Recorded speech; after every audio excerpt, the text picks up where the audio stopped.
Welcome, Spartans, to Mission Debrief. We're playing every mission in the mainline Halo video game series in chronological order, discussing our experiences and sprinkling in a little lore along the way. If you'd like to play along and have your thoughts read on the show, email us at podcastevolved@gmail.com or drop us a tweet at podcastevolved on Twitter. We'll be playing the Tayari Plaza from Halo 3 ODST on the next episode. This episode, we're debriefing the Prepare to Drop cinematic and Mombasa Streets missions from Halo 3 ODST. I'm your host, Colin Perkins, alongside David Arnold. Hello, everybody. And Krista Brown. Wait, where's my Mjolnir? It's gone. What? No Mjolnir in this game. What? Alright, since this is the first mission debrief of Halo 3 ODST, we're going to do a quick run through of the game. Just kind of overview of when it was released and some other tidbits. So Chris is going to take you through that quickly. Hey, okay. So our developer is Bungie. The original release date was September 22nd, 2009. This game is almost 10 years old. As of recording. Yeah, that's That crazy. is crazy. The number of missions is 10. Other games released in this same year was Halo Wars, which was earlier this year, or 2009. Call of Duty Modern Warfare 2. Minecraft. Wow. Batman Arkham Asylum, Assassin's Creed 2, Left 4 Dead 2, Borderlands, Bayonetta, Uncharted 2, Dragon Age Origins, Guitar Hero 5, and Street Fighter 4. Oh, what a year. I know, right? I mean, every year has good games, so it's kind of fun just to kind of go back and see what else. You gotta pick a couple bad games, so we're like, shit, that year was sucky. Right. You gotta put like all the really bad games that came out this year where you're like, wow, ODST was the best game of this year. Yeah. So currently it has a Metacritic score of 83. That might be the lowest of the main lines. I haven't looked ahead, but everything else is in the 90s so far. So. Oh, really? Interesting. Mm-hmm. So we're all playing this on the Halo Master Chief Collection, which was given to everyone that played MCC near launch, because the launch wasn't very good, so they gave us this for free. But if you did not play MCC on launch, it is $5 whole. Oh my goodness. Most of us play between heroic and normal usually. I'm playing on heroic this time, just seeing how it goes. So. Oh yeah. I started playing on normal up till then. I started on normal, but I think I'll put it up to heroic because it's been kind of easy. But we'll get into that later. Yeah. But you know, if you were the viewer, really hate video games, you can play it on easy. And if you really hate yourself, you can play it on legendary. Yeah, this game is tough on legendary. I mean, I'm playing on normal now because I want to use some of the weapons that you get in this game, which we'll probably talk about later, and they lose effectiveness very quickly when you up the difficulties, and I kind of want to use them while they're relatively useful. You can always play the mission a couple times on different difficulties. Oh, I don't know, Krista. Oh, I don't know. So, just some of the important dates of the timeline covered in this game. October 20th, 2552 to October 21st, 2552. And the epilogue is on November 15th, 2552, and the legendary ending is on November 17th, 2552. So there's a couple days between the main game and the epilogue. Mm-hmm. So we can. Yeah. So we played Halo 2, if you're listening along. Yes. And now we've kind of gone back in time, and we'll kind of cover that in a little bit. But that's part of the reason. I think the other games are the same, but this is like a very short period of time that this whole game takes place over, in terms of essentially a couple of hours in a day. And I think Halo 1 didn't even that was much longer than that. I can't remember the dates off the top of my head. No, Halo 1 was a couple days. Yeah, Was they that? were on the Yeah, ring okay. for a couple days, but also like the overall mission in ODST is a little more pressing, just because it's an escape mission, or as it is True. now. But we'll be talking about that a little bit later. So some of the major marketings are "We Are ODST." Go look that up. One of my awesome favorites trailer. ever. So good. I get the song in song it's stuck amazing. in my head. Yeah.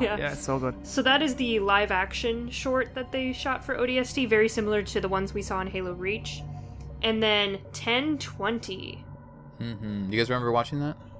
No, tell me, what's 1020? this? It's kind of like a recap of everything that's happened so far. And it released in 2009, so we know, now we know way more about the larger story. But this was kind of a chance to catch people up on what the story was, or currently is in Halo, as you're addressing it in this game. I see you left out the like Sergeant Johnson commercials. Oh, I didn't. I wasn't aware of those. I don't think. I think when you pre-ordered the game, you got a Sergeant. You were able to play Sergeant Johnson in Firefight. I looked that up, but I don't remember them. I don't think that was a thing in Ireland. That may have just been an American campaign. Oh, because I remember just some of the Sergeant Johnson stuff, and also like Red vs. Blue did a promotion for it as well. Okay. So they had a little short as well. So a lot of the marketing around this game was very. It was very, kind of jokes and stuff like that. Like most of the marketing is for Halo. You got the serious side, and then you got the kind of like community fun side. You're like, hey, how's it going? And also at this point, like, Firefight was just becoming a thing. So it was pretty big that ODST had Firefight in it.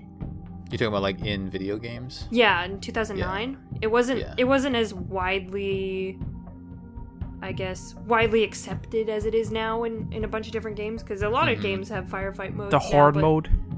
Horde modes. Yeah. I think Gears had the first, did it? Or was it? I know there's horde mode games, and that's all they are in terms of like Left 4 Dead and stuff like that, which you mentioned came out this year.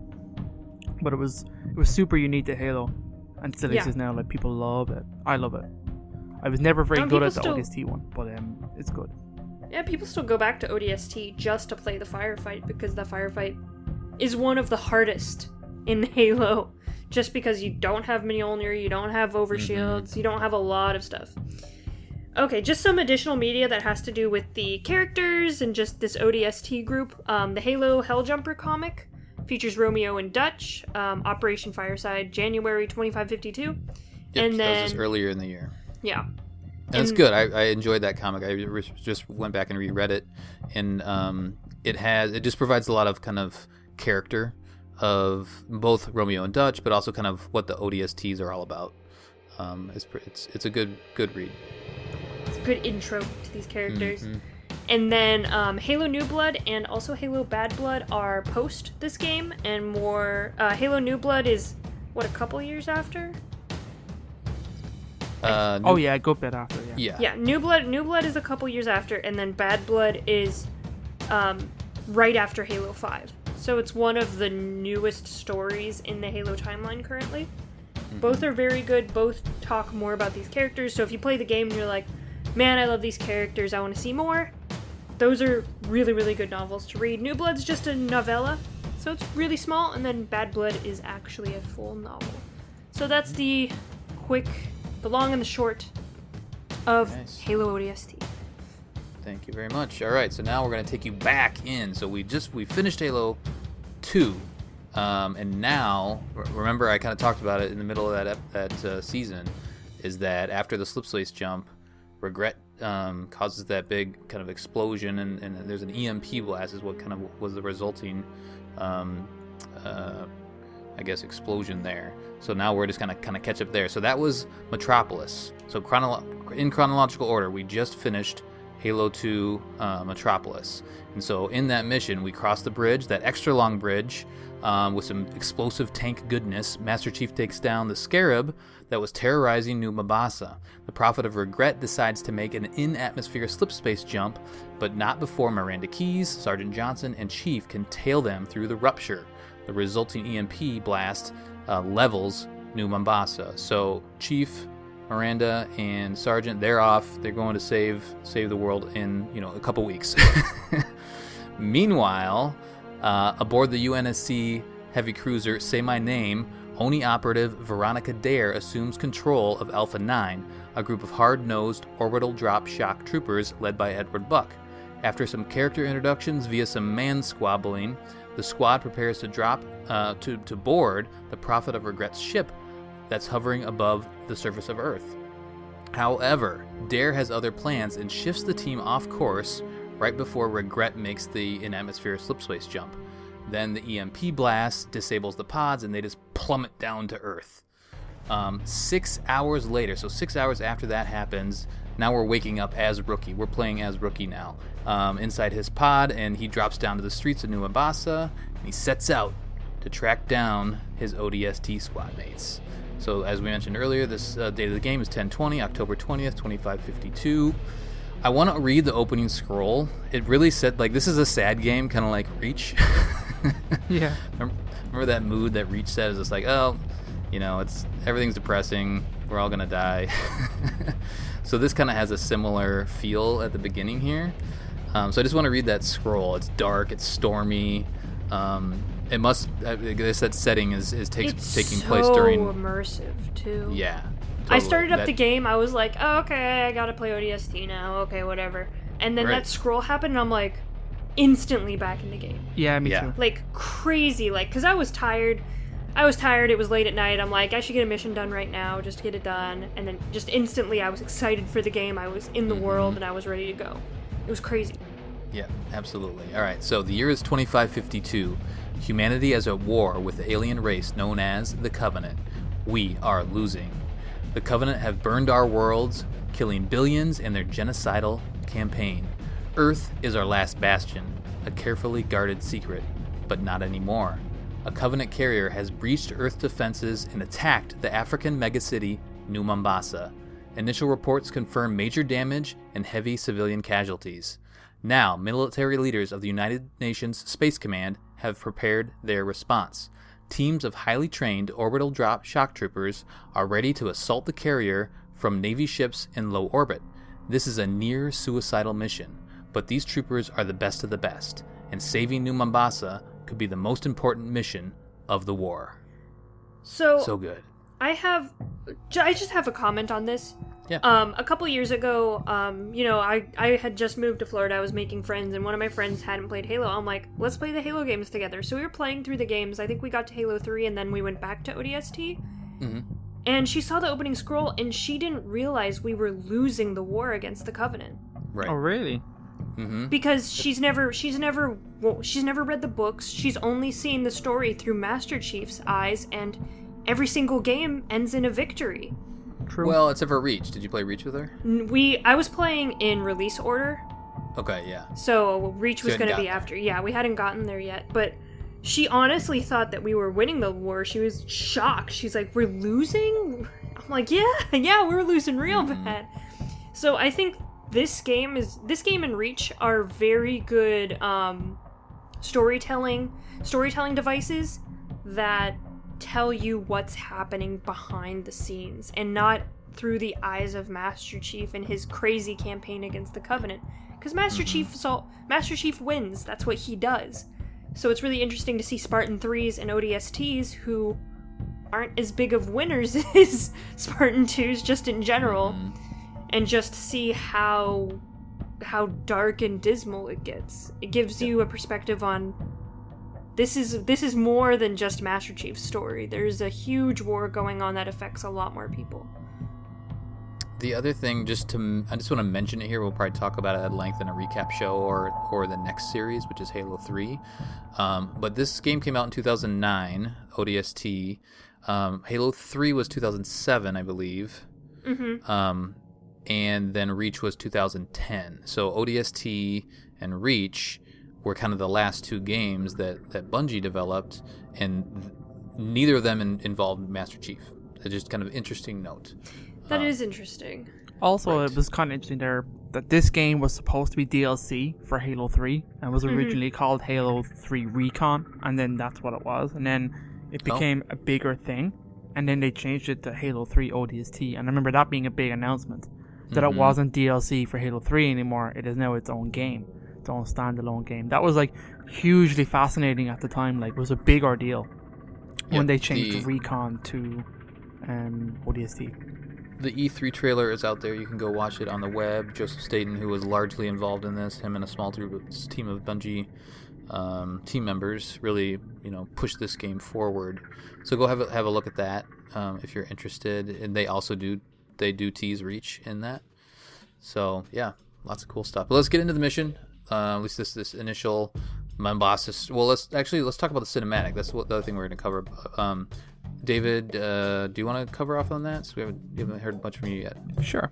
The opening cinematic is pretty damn cool. It does a great job of setting up this team of individual characters, the relationship between Oni and the rest of the military, and as well as introducing what I don't like in video games, and I haven't liked in a very long time, is the silent protagonist of this blank slate character. It's supposed to self-impose yourself on. I don't like any of that anymore. I think we're way past that, but Agreed. Video games still do it, but whatever. Here we have the Rookie, which is the character that you play as in the game, and he's the newest member of this team, but you are in a sense not a rookie, you're just a new member. They don't really clarify that very much, but the Rookie is like a veteran. That's just his nickname. It's just his nickname, right? Yeah, because he's the new guy essentially, so everyone calls him the Rookie. Instead of calling him FNG. Yeah, exactly, the fucking new guy. But he is the new guy. But like, there's a great sense that this team have worked together for a long time, but like at the same time, Veronica doesn't recognize any of these, and there's a huge backstory that is hinted at that you don't know between Buck and Veronica there. So when she comes in, the guys are like, they're looking at a hollow kind of screen of the city of the ship that they're about to assault, because the ODSTs are given one mission, but Veronica comes in and specifically requests this team for a specialist mission. So there's a mission that is dropping, like I think it's about 200 ODSTs are being dropped onto the carrier in an attempt to like capture the Prophet, like essentially do something good here. But Veronica has a different mission, which it is never really clear what that mission is until almost the end of the game. Like there is, and she doesn't tell them until they're in the pods, or actually they're exactly dropping. Which I think I missed the first time I played this game. I didn't cop on that like something different was happening. I thought it just went haywire because of the detonation. Oh. It's just a line or two of dialogue. Exactly. Like, The thing about this game is it's very nuanced. There's a lot of stuff in this game that you kind of have to play it a couple times to get exactly like what's going on. A lot of things are just said in passing. Some aspects or details of the game that are just visual, you can obviously just not see it all. Yeah, and that's from Joseph Staten. That's his style. I've come to learn that's kind of his, just his style. That's what he enjoys to write. So that's totally his deal, and it's fine. And it's good, like it takes a second playthrough or a third playthrough to kind of capture everything. Well, and it's also more realistic because all of these guys know exactly what's going on, or are hearing everything a little. Things are a little more clear to the characters in the game, but a person just watching from the outside might not get everything on the first go. Yeah, right. And the same. Well, yeah. So you have Veronica there, who is from Oni, and Oni are like the spooks, CIA, crazy spy guys of the future. They have their hands in everything. They're always up to no good, always doing crazy stuff. And so Veronica is a operative from there. She has her own mission that she's taking Alpha Squad for. So Alpha Squad, or Alpha Team, is Edward Buck, who's the leader of the team. The current members are Dutch, Romeo. Dutch is like heavy weapons, or is that Michael? Dutch, I can't remember their specialities off the top of my head, but you got Dutch, you got Mickey I think is this heavy weapon specialist, and you have Romeo. Romeo is more or less a sniper, but you don't really know that just yet. And then you have the Rookie. So the team members are kind of outfitting their gear. There's a bit of banter between them all, and essentially Romeo picks up a shotgun, which I thought interesting. That was his first choice, because they're outfitting for a particular mission, which is to breach a ship, which you think it's going to be a shotgun will be there for close encounters, as you'd imagine. But Buck takes it off him, gives him a sniper rifle, and this is like, get your outfit, get in your pods, wake up the Rookie. Do you know what I mean? Because the Rookie's asleep in the corner, which is cool. So essentially, the Rookie gets given his weapon, which is a silenced SMG, which is awesome. So we'll talk about that a little bit later. And then the guys pretty much get in their pods and jettison out, which is a fucking awesome scene. Awesome moment. So good. I've seen the ODST pods get dropped from the first person perspective. And what's also like the cool piece of trivia is that the countdown timer of you getting dropped in is the respawn timer from the multiplayer games of Halo. That's just a cool little subtle audio thing that I love. I thought it was awesome. That countdown of you just getting dropped in. Or like the countdown timer to a match, I think is actually what it is. the match beginning. But it's also, anyway, you're hurtling through this pod, and you've got 2 screens either side of you and a bit of glass in the middle. And the screens are Buck and Veronica, and they're talking to you. And you're looking through the screen of space, of you dropping down out of this ship, aiming for a Covenant cruiser that's on Earth. So you're hurtling down through. There's all ODST pods all around you. Veronica says very quickly, we're changing trajectories, we're going here. Buck comments going, hey, we're going to miss the ship if we go here. She says, trust me, or whatever. And so your rockets all change course. And right as you do that, the Covenant cruiser enters subspace. And the big shockwave comes out that damages and actually kills all of the ODSTs other than Alpha Team, because you were diverted. I'm assuming is the reason why you survived. But all other ODST pods pretty much, they get blown up, died, whatever. Yeah. So like that's never really touched upon, but I think That's it is. grim. It might be mentioned in one of the books, because there's 1 or 2 other books that mention. We didn't mention a book called short story called Dirt, which is actually about the rookie, before he joins Alpha Team, which is a fascinating story, but you don't know that at the time. Anyway, there's other kind of stories going on around this, so they do touch upon that all those ODSTs are dead, and I think it is Mickey's pod crashes into yours, and then you just black out. And then, as Colin says, you wake up and the game kind of begins. Of you jumping and dropping out of your pod 6 hours after the drop. Also, So just those- the hours after the drop does become pretty important. Yeah. So, So pay we'll be attention talking to about that. those. The first time I played, I didn't pay attention to that and had no idea what was going on. Oh yeah. Yeah, it was a long time ago though. So those pods they have a name. Soyev, the Soyev drop pods, single occupant exo-atmospheric insertion vehicle. Nailed it. And they're rad. Yeah, so we pop that bad boy open. We do a little kind of analog test to make sure you're either you're inversed or you're normal. What you like? Yeah. Brief little tutorial. Yep, and then you hop down a long ways. Somehow you survive that because, like we said, we don't have Mjolnir. So it's teaching you things right away, right? It teaches you kind of how to use your stick, and then you fall, and then you're hurt because your screen's kind of You take goes damage. red, You and see you're your health breathing bar. heavy, Yeah. and then all of a sudden you go find a health pack. So now we have to find health packs again. It's been a while since we found health packs, but we're not Spartans anymore. We are just ODSTs, just lowly ODSTs. And you get that sense that you're not a Spartan anymore pretty quickly in the game. Oh, like, yeah. almost instantly. You're like, I'm weaker, I'm not as effective, I'm shorter. Right. But and I say that in jest. ODSTs are like the best of the best, right? Of the Marines outside of the Spartans. Yeah, Yes. I think up until the Spartans were created, the ODSTs filled that role. They were given those kind of missions, and they had like the ultimate, let's say, respect in terms of the military hierarchy, where ODST was the peak of a given trooper or a given like soldier could be, and then Spartans showed up and kind of like totally overclassed. And like it's interesting that the dynamics between ODSTs and Spartans, they're like they don't like each other, and look, there's a definite like rivalry there. I will also mention before we go too much further, I wasn't aware of this, but like other Halo games, when you change the difficulty, the intro speeches changes. So Buck actually says different things in the intro based on your Really? difficulty you select. Yeah. So on easy or normal, he says, "Troopers, we are green and very, very mean." On heroic, he says, "Pucker up, Marines. I'm sure as hell ain't losing out your pods. Ain't hosing you out of your pods, essentially. Sorry. Pucker up, Marines. I sure as hell ain't hosing you out of your pods. Legendary. We are dropping into hell, troopers. Time to grow a pair." So I never actually realized that. Mm-hmm. Yeah, they do. We've mentioned that before. They do. Yeah. They do that quite a bit. And The other new thing is this is Visor. So we have another Yes. acronym here: Visual Intelligence System, Reconnaissance. I love it. It's so cool.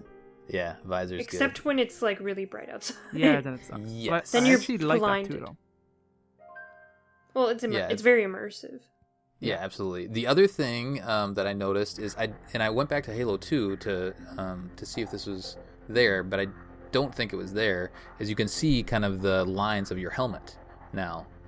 So you have your helmet on in in Oh, Bungie I get is what you actually mean. Yeah, no, that was kind of ODST. superimposing. Like, it makes you feel like you have that helmet on, versus Yeah. like in Halo 2, you can see everything, right? You have a HUD and things like that, but you just see the entire screen. Now you kind of see the contour of the helmet, and that carries through the rest of the Halo games that we'll play. So yeah, the visor kind of highlights. You hit the button. I think it's the right bumper, I believe. And it's kind of like their take on night vision goggles, but it'll highlight things that are important in yellow. It'll highlight your allies in green and the bad guys in red. And it just kind of outlines buildings in white, so you can kind of see just the outlines of different rubble and stuff like that a little better. Mm-hmm. Yeah, and I've always struggled with it. Like, I think it's a cool system, but I'll be playing for a while and I'll realize it's off. And then like turn it back on and have to adjust. So it's like you kind of, especially in Mombasa streets, you kind of just have to play with it on at all times, and then you'll kind of flip back and forth when you're on a mission. Because when you go into these buildings, it's dark. It's real dark. You can't see anything. So you need to pop that bad boy on. The other thing that you can see, we'll mention it kind of during our walkthroughs, is that you can see there's writings on the walls as well, so you can kind of see that stuff pop up. Anything? Yeah, it's this else? crazy graffiti that is written on the walls, and we have a crazy Chris who has translated most of those. I can't remember what they mean, but I think they're like stuff that like we'll talk about later. The engineers are writing on the walls and stuff. Mm-hmm. And then, so we start with a pistol, and this pistol, I like this pistol. Oh, it's like, I like this is my second favorite pistol in all of Halo. And this is them fixing the pistol, because we gave out about it. They broke it in Halo 2. They did not make it better in Halo 3. It is actually better in Halo ODST. It's so good. I will carry this pistol throughout the entire game. I do not give up this pistol. Oh, yeah. Yes. Okay. It gets very difficult to use. I tend to drop it it's good to noob combo. That's about the only thing it can do, because it will kill enemies with headshots. Mm-hmm. Which is why it's great again. It's silenced, it's scoped, it's nice. So both your weapons are silenced, the pistol and the scoped. SMG. Yeah. Yeah, so the SMG scoped as well. The SMG is right. real good. It's scoped. Mm-hmm. It has a bit of a recoil kick on it, but it is pretty cool. I like the SMG in this game a lot. What I do not is a I whole just lot of melt bloom. the brutes with the SMG and then pop them in the head with the pistol. Yeah. The SMG in Halo 2, it's impossible to control, and this one's way better. Yeah. All right, let's explore a little bit, right? So we're kind of locked down. So it's a big city, but you're kind of locked down into this initial area. There's places where you think you can go, but there'll be signage that says you can't pass through here. There'll be some doors. There'll be a lot of doors, but only a few doors have a little like green light on them. That means you can go through. So it's fun to kind of find those areas that you can go through the buildings. Kind of go upstairs and you can explore. Lots of dead aliens all over, dead Marines all over the place, and broken vehicles, stuff like that. Yeah, they do. Throughout the entire game, I feel like. Remember when we talked about Metropolis, the last mission from Halo 2, kind of right before this, is we felt like that was a cool mission, but it kind of felt empty. This one does a much better job of filling the mission with the trucks and the cars and the dead body. Like, it just feels more lived in. Well, and they also do a very good job at highlighting, like, something like a big battle happened here. We're basically in a graveyard of a city. Yeah. After a war, which is what exactly happened, but the environment and the ambiance in this game is incredible. Oh, from the very start, like this game is such a different tone, completely different soundtrack, which is amazing, and just the sounds of a city at night that's like almost like under occupation is kind of the way you think about that. Like, you've dropped into the city that has been occupied by Covenant forces, and like you're encountering brutes and kind of grunts that are like patrolling, which I think is really cool. As you see them patrolling the city streets, that's pretty damn cool. Brutes are scary now. Like, yes, you're an ODST, you don't have your Mjolnir. I mean, they're scarier. I guess they always kind of are, intimidating. Also, they're giant. They're huge. Mm-hmm. When Master Chief's like next 9 to feet and like, quote unquote real life, like in the lore, they're 9 feet tall. So they're huge. And we get, like you said, we kind of see these patrolling, so it introduces you to, little gunplay. You get see there's usually one brute, maybe two brutes with just a little gaggle of grunts that you gotta clear out. But yeah, you get to test out your weapons here. You get to explore. This is a hard area. Like, this whole game is gonna be hard to do a walkthrough, especially in the Mombasa streets areas. So we'll probably just, as we think of interesting places to see, we'll probably just kind of highlight those. But you're just kind of wandering around. And the other thing of note, and again, you may not notice this until the second or third playthrough, is that there's signs that are kind of like directing you along the way. So like you go down one area, like I said, there's some areas that are blocked off that are clearly like red, you can't go here. But then you'll pass a sign and you'll kind of hear it kind of flicker or buzz at you, and then you look at it and it's green. It says like keep left, Detour. and then detour, that sort of thing.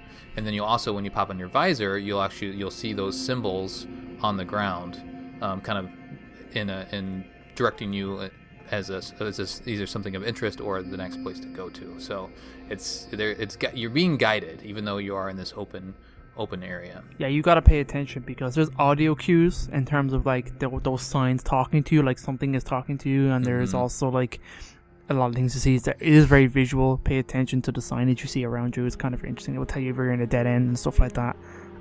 Because we'll talk a little bit, like, you don't have a map as of yet, and there's no motion tracker. There's nothing there No for motion you tracker to tell you kind of where to go.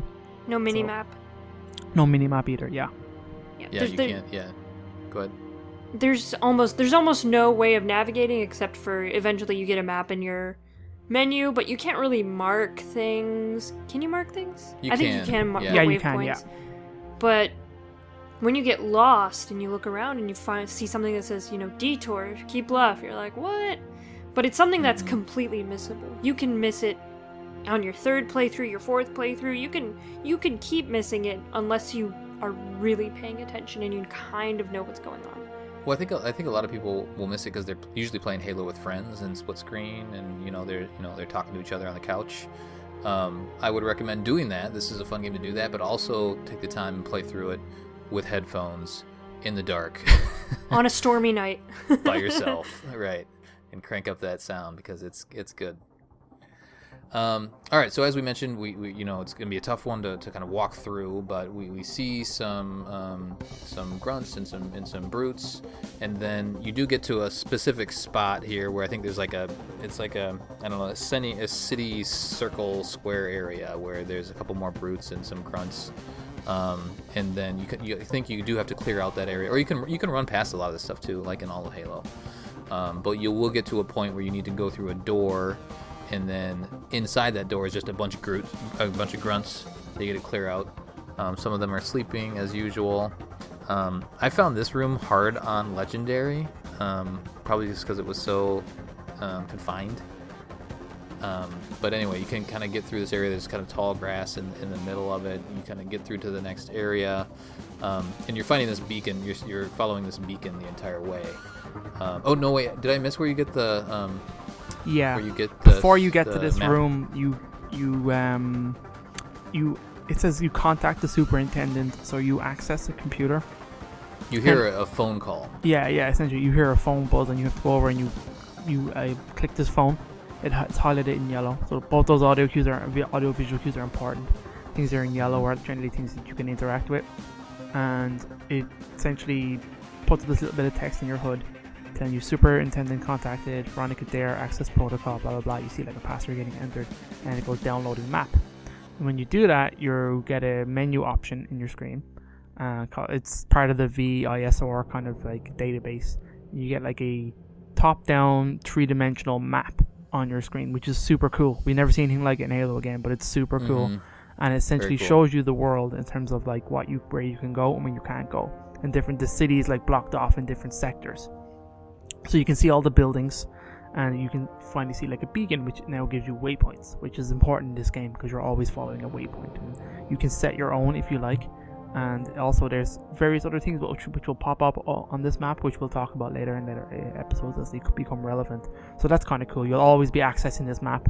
Eventually you might get to know the streets and you get to know where you're going, but right now this is it's a very important tool. Yep, absolutely. So as I mentioned, you kind of get that, then you kind of go through this little grunt area, And then once you kind of get through there, then you have some creepy music kick in, and then you're in this office building full of dead Covenant here.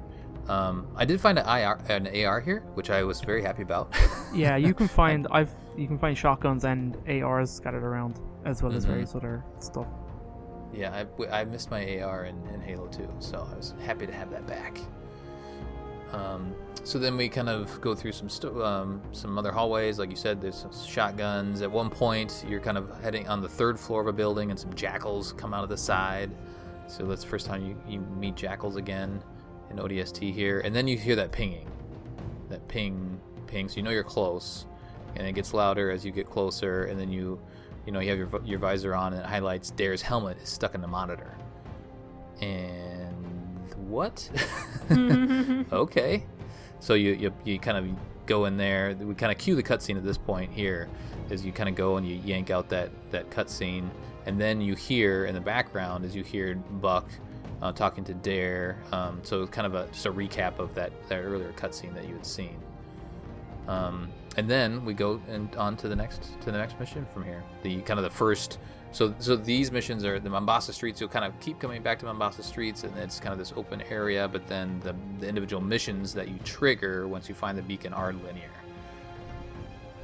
Yeah. So that's the opening. Anything else we want to talk about? What do we miss, guys? I got a couple of random bits of trivia for you. It's the only level in which Dare actually wears her helmet, because as you just said, it gets blown away, so we don't really know what's happening yet. But it's the only mission you'll see that helmet. Unlike any other levels in this game, this level is not viewable in the theater mode. It is possible to play, in quotation marks, this level in Firefight, but the viewers can only move around in camera form. Finish a solo game, and then the game will load, prepare to drop, and then go to the Firefight lobby, where the level name and difficulty settings should be stated. Select start game, and one should be the briefing room, as in the floating camera, which is kind of weird at the start of the game. When starting this level on Legendary, players can see a picture of an apparent girl on the left side of the rookie's pod. Joseph Staten commented that this person in the image is the rookie's beautiful girlfriend, in quotes, but it's actually an image of a guy named Chris Butcher, edited to resemble a woman. He's an engineer and programmer at Bungie. It's kind of funny. Nice. And like I said, the countdown beeps are famously taken from the respawn timer / game start countdown from Halo's multiplayer. I mean, other than that, it's just like, it's such a change of pace for the Halo universe, going from Halo 1, 2, 3, and it's just like you're given a quote unquote like an open world, a little bit of a sandbox to play in, which is unlike the other Halo games. You've got different weapons. It's at night time, that factors into it. There's a very kind of stealth kind of gameplay vibe in this game that you can take part in. Like because you have silenced weapons, but they don't really behave like silenced weapons for the most part. Like, if you shoot a grunt in a headshot, they all know exactly where you are. Do you know what I mean? So it's that kind of stuff. But there's definitely beatdowns are there as well, and important. Like you can, this game didn't have assassination animations, but you can assassinate enemies by one hitting them from stealth melee, from behind and stuff like that. And this game is all about exploration, way more than the other Halo games would be. So it's always worth your time exploring, because you'll find different weapons, you'll find ammo caches and whatnot, and grenades. And one kind of important thing that I think you find it this mission, no, you find it next mission. If you notice in your HUD, there's 4 grenade types that's actually displayed. And the 4th, and that's kind of interesting, because you're going to get frag grenades, plasma, brute spike grenades, which we've had already. But we haven't had this, or since this. Do we have spikes? We had them in Halo 3. I don't know if they're in Reach. They're not in. No, they weren't in Reach. This is the first time. Okay. This is the first game that we've covered. Yeah. Okay. Well, we knew about them beforehand, essentially, because Halo 3 came up before this game. So we might talk about them a little bit later. All right. I think the best thing about this mission is that it established itself as being so different from the previous Halo games, just instantly. Just the vibe of the game, the way your character kind of moves around, how his health works, and just the overall vibe of the game. And I think that's one of the most genius parts about this particular level, is because it's like, hey, this is a Halo game, but it's not a Halo game. Right. Yeah, absolutely. Yeah, it's very different, and I think Bungie was trying to do something different. Like you mentioned earlier, it was supposed to be a a DLC, and they were kind of in a weird place with their development of Halo at this point. So I'm glad they did it. I loved it. This is one of the first games. This is actually the first Halo game that I played all the way through. Wow. I might have mentioned that earlier in one of the podcasts, but I played a little bit of Halo 3. I may have beat Halo 3 before, but I feel like I just played a little bit and then I stopped, but then I rented ODST and I played the whole way through and I loved it. And then that made me want to go back and play Halo 3 at some point, and then I kind of took a break from Halo until more recently. But anyway, yeah, I really enjoyed this game. It's going to be a fun one to talk through. I did, so we don't have any terminals like we've had in the past. We'll have something else to talk about, and we'll talk about that later.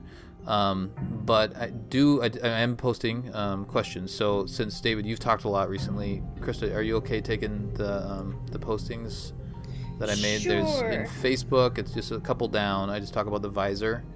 And then there's a Discord. There's a couple comments in Discord as well. All right.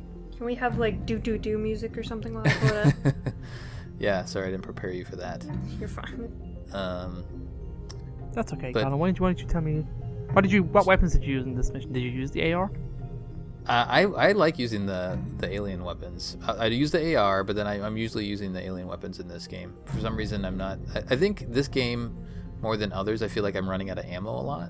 Yeah, because, big time. Like, everything is so scattered, and like I may run across a UNSC weapon, but I don't have. That's not the one I have, or the one I'm used to at the time. So I feel like I'm switching out a lot. So also, yeah, go ahead. Yeah, no, you're right. I did the exact same thing, and I'm always scrounging and looking for ammo. There's a particular piece of rubble in this game that looks like a square. It looks like the letter T.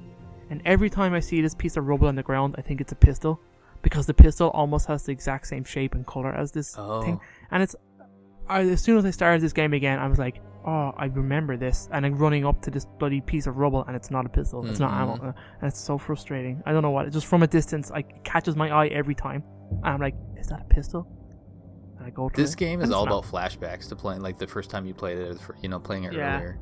Like, you'll keep getting, because it is so, like, especially the Mombasa streets, it's so dark, and you're like, you remember wandering around, and you remember, like, exactly what you said, kind of mistaking something or finding something interesting. Yeah, it's definitely good for that. All right, so we're doing the visor one, correct? Yes. All right, so Colin Perkins has issued us all a overall question. Very imperative. He says, Halo 3 ODST introduced the visor, night vision, mechanic. Do you like the way it works, or would you have preferred a more traditional night vision treatment, a la the green lenses from Splinter Cell?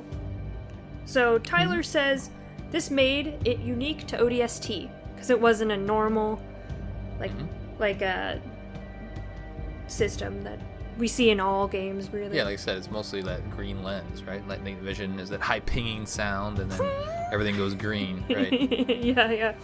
Okay, so Spencer Gibbons said, I wouldn't change a thing. I loved how everything and everyone was outlined in color, which makes the visor system revolutionary from the current night vision we commonly see in the media today. It seems fitting for ODSTs to have this equipment given their role behind enemy lines, differentiating between allies and foes at night, setting a waypoint using downloaded map of a city plus a compass, and uncovering objects of interest. I would like to see visor mode return in a future Halo. The night vision in Reach was a massive downgrade. So the night vision in Reach, if you don't remember, was literally just the green lens, and you only used it once or twice in the entire campaign. Most of the campaign was outside and not in very dark buildings. Well, and we've joked too, is that Master Chief has a flashlight. Yeah, he just has a normal flashlight. Right, exactly. So the ODST, but also Spartans can kind of see in the dark. They have the augmentation to their eyes. Oh, yeah. So true. I mean, they don't really need night vision. They just need a little flashlight. Yeah, all those missions could have been at nighttime. We'd never know. Yeah, we never know. It just looked like daytime to us. Whoa. I like that. Yeah, there's a so mind don't read trick the for you. responses here, Chris. Just read all the initial posts. Yeah. Okay. Wise Man we all know who that is, says, visor would be a cool mid-game upgrade, or I wish they went full lore and allowed you to toggle flashlights, infrared visor, and traditional night vision by hitting the up button repeatedly. So he likes visor, but he wants different augmentations of it, and not just visor. Maybe just having a normal flashlight in some areas or not. Jose says, I like it. That's good. Very nice. Great post. Christos says, I feel there shouldn't have been an option to turn it off or simply made the contrast better, so you'd have the option to have lines or not. It was insanely difficult to see without the visor. It's better now, but I've played through it and know where to go, but in the start, holy crap, give me the LED torch. Jared C says, couldn't the visor see through invisibility? Like, could it give you an outline or an invisible dude? Does it? I think No, it I don't does. think so. No? No. That'd be too OP, and I guess the whole point of the stealth is that it totally covers you up from perspective of human technology. I don't think it's detectable. Okay. And then I'm forgetting, so I'll try to look it up quick. well, I mean, eventually we're gonna come across them, right? Right, that's true. And then Gregorio says, I found it useful. Nice. I like the short answers. It's very, very nice. Let me get into the mission debrief thing. Alright, here it says, anything cloaked in active camo, specifically brute stalkers, will be highlighted orange by the visor. This means that the visor identifies cloaked objects Oh shit! as it identifies cloaked objects as scenery. So it'll highlight it in orange, which isn't red, which is what all the enemies are. So it'll find something there, but it won't know what it is. There's a Okay. Discord coming there. So I'm here on the Discord. Shipmaster Ratas Vadum, our good friend. Urtas. It makes things more unique. The night vision makes the atmosphere more enjoyable and iconic. Elon says, I really like the visor mode. I wish we could use it with the Spartans, but canonically they wouldn't need it as much because they have enhanced vision. Thank you! Matt Banished says, I love the visor and hate it when I jump from ODST to another Halo game, because it always takes a few minutes to adjust if I play a night level. So just not having that mechanic. Bigfoot says, visor gives you an outline of invisible enemies as well. Oh, well. Hey, we covered that. And that's about all we have on the Discord, because we get off topic very quickly on there. But if you're not on the Discord, you should join it. There's some very interesting chats that we have going on. Yeah, lots of good chats in there. Lots of topics. Lots of tripping. Right. All right, I'm just gonna call it. I don't think there's anything else to cover at this initial state, but we're in for a nice treat here with this series. That'll do it for our debriefing of the opening cinematic and Mombasa streets from Halo 3 ODST. On the next episode, we'll be covering Tayari Plaza. Send us your thoughts at podcastevolved@gmail.com or drop us a tweet at podcastevolved on Twitter. Until next time, evolve. Evolved.